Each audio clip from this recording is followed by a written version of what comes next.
Hi, I'm Professor Munjed Al Muderis. I'm an orthopaedic and limb reconstruction surgeon. After finishing training in Sydney, Australia, I pursued further training in Germany, where I spent a year learning the anterior approach to hip replacement and robotic knee surgery. I also perform complex revision procedures on failed arthroplasties. Today, I'll take you through the options of management of hip arthritis. This may involve keyhole surgery, hip resurfacing, or hip replacement. Let's go through the journey together.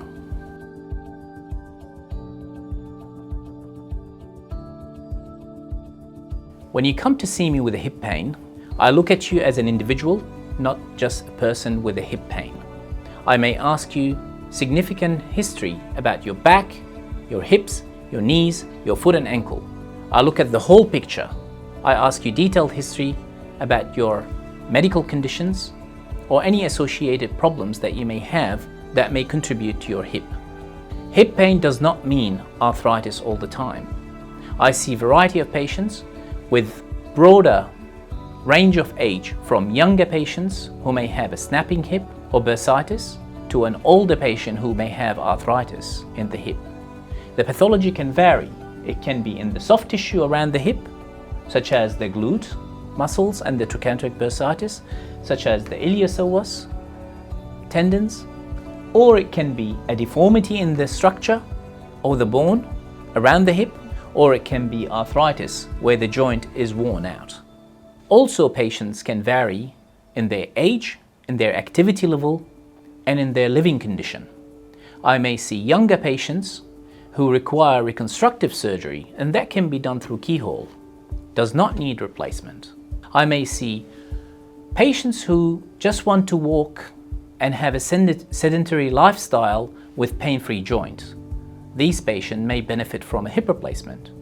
I also see highly active patients that have severe arthritis but want to go back on a surfing board. These patients may benefit from a hip resurfacing. Techniques around the hip vary as well.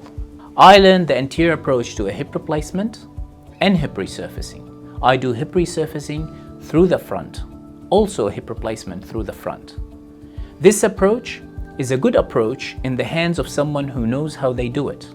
It's minimally invasive, it doesn't involve cutting muscles, and it can restore the mobility very well for the patient.